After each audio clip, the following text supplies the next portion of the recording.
Mga kaibigan, mga kaibigan, welcome back sa channel na ito. Walk with Lan, kung saan hindi kami natatakot magsabi ng totoo. Kahit na ang totoo ay parang saging na sobrang init, mainit-init at madulas. Ako po si Walk with Lan.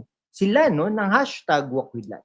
At ngayon tayo ay magdadive sa isang issue na nagpapababa ng rating ng transparency sa Pilipinas. Ang salin ni PBBM, si Pangulong Bongbong Marcos Jr. Bakit ayaw ilabas ng Malacanang? Sabi nila, maaaring manghanib daw ang Pangulo ng Pilipinas. Parang spy thriller ba ito? Excuse para itago ang mga bagong yacht sa Palawan. Kung kayo'y bagong viewer natin, hit that subscribe button ngayon at turn on notification. Dahil sa ilang mga minuto na ito, hindi lang tayo mag-explain, mag-a-analyze tayo ng factual, magiging witty, at magiging intellectual, na parang Deo Makalma na nagro-rose ng politiko habang nagiinom ng kape. We will cover story, history, recent drama, at bakit ito senyales ng mas malaking problema sa Marcos admin. Ready na ba kayo? Let's go! At huwag kalimutan, ni-like at i-share para lumakas ang aming laban sa korupsyon. Mga kababayan, bago tayo maging critical, let's get factual. Ano ba ang SALN? Statement of Assets, Liabilities, and Net Worth, mga kaibigan. Okay? Simpleng paliwanag, ito'y parang financial diary ng bawat opisyal ng gobyerno. Dapat taon-taon, ipapakita nila kung magkano ang ari-arian, utang at net worth nila. Bakit? Para sa transparency.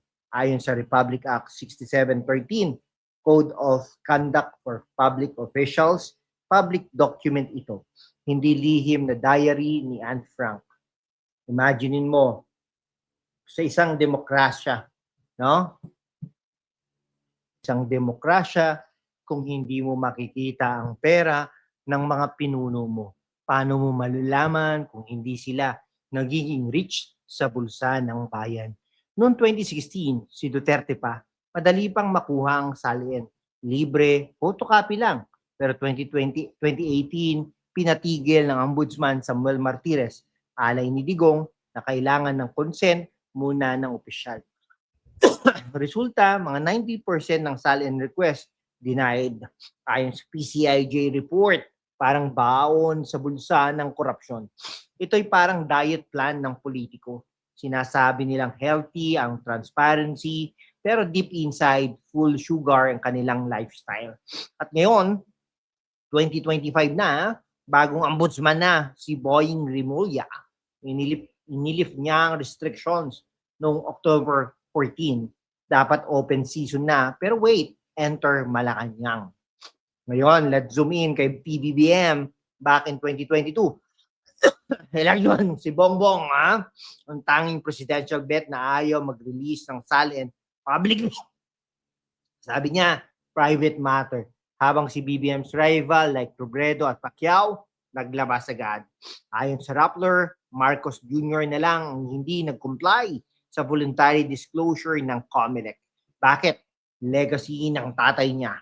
Si FM Senior, martial law era, trillions ang ill-granted wealth, hanggang ngayon hindi fully returned. Fast forward to 2025, mid-October sabi ni PBBM sa press, no? Handa akong magbigay ng salin ko sa ICI o ombudsman. Hihikayatin ko rin ang cabinet. Sounds good, di ba? Senators like Hontiveros at Soto nag-release na. Speaker D, sabi, ready kami sa House, parang bagong era ng transparency. Pero boom, October 25, lumabas si Executive Secretary Lucas Bersamin. Hindi basta-basta kailangan legitimate reason para makuha ang SALN. Pwede raw maging weapon ito. Weaponize, no? Compromise sa security ng opisyal, lalo na ng Pangulo. Parang si PBBM, no? Handang mag-shortlist sa beach, pero ayaw magpakita ng bank account. Basta private beach lang ha. Ito'y flip-flop. Si PBBM mismo ang nagsabi na old rules, public access. Bakit biglang danger ang excuse? Parang echo ng Duterte era na ayaw din maglabas ng SALN post-2017. Kayo, ano sa tingin ninyo? Security threat ba talaga? O tinatago ang Pogo money? Deep dive tayo sa latest. October 15, PBBM sa Malacanang press corps. Surprise ako na suspended ang easy access sa SALN nung PASA admin. Babalikan natin. October 24, cabinet meeting daw para pag-usapan ng release. Sabi ng Palace briefer Claire Castro. Tignan natin kung anong nararapat. Pero October 25, Bersamin's bombshell. We do not want SALN to be a weapon. Contains details.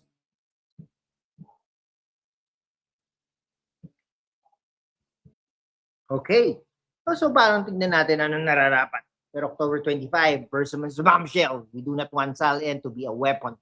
Contains details na pwedeng i-compromise ang safety, lalo na ang president. Tama naman po. Bakit po kayo nagsabi na ito sa gitna ng flood control scandal? 500 billion pesos spent, pero baha pa rin, no? Lifestyle checks. Order ni PBM, pero bakit biglang danger and SALN? Opposition like Leila de Lima, hindi salita lang ang laban sa korupsyon. Ilabas nyo. Expose exploding. Mga netizen, may tinatago. Same as Digong. Ito'y classic deflection sa isang study ng Transparency International. Countries na may strict SALN disclosure, 30% less corruption cases. Pilipinas, rank 116 sa 180 sa CPI 2024. Parang si Bersamin, naging bodyguard ng wallet ni PBBM. Huwag mo hawakan, baka pag magka-electric shock sa sobrang yaman, kung talagang transparent, bakit hindi voluntary release? Parang half-baked adobo. Isang mabuti sa simula, pero walang laman. Mga kaibigan, ngayon ang meaty part. Bakit ito sinyales ng problema sa bongbong admin? Marcos Dynasty History, ill-gotten wealth ng 10 trillion pesos ayon sa PCGG, hindi fully accounted. Si PBBM, net worth niya 2022, 50 million pesos. Pero rumors ng hidden assets sa Switzerland, refusal na ito ay hypocrisy. Sabi niya, laban sa korupsyon. Pero ang cabinet niya parang club ng secretive billionaires. Sa ASEAN Summit ngayon, October 26, 2025, si PBBM ay nasa Malaysia. Pero dito ang issue ay proper authority lang ng maka-access publiko. Tingnan natin, parang Russian roulette, no? Transparency, mga kaibigan.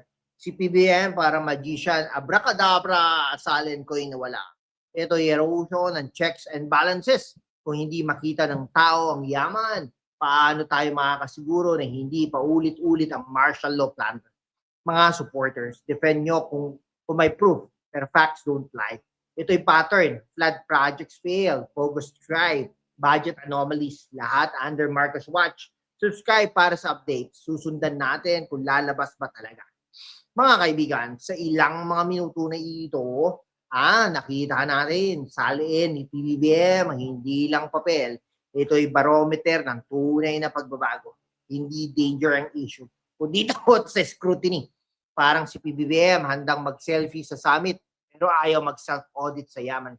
Anong gagawin natin? Pressure the palace, share the video, comment, ilabas ang SALN. Subscribe para sa higit pang in-depth analysis. Like kung nakatulong at join ang community laban sa korupsyon. Salamat at magkita tayo sa mga susunod na kabanata. Mabuhay ang totoong demokrasya at mabuhay ang Pilipinas.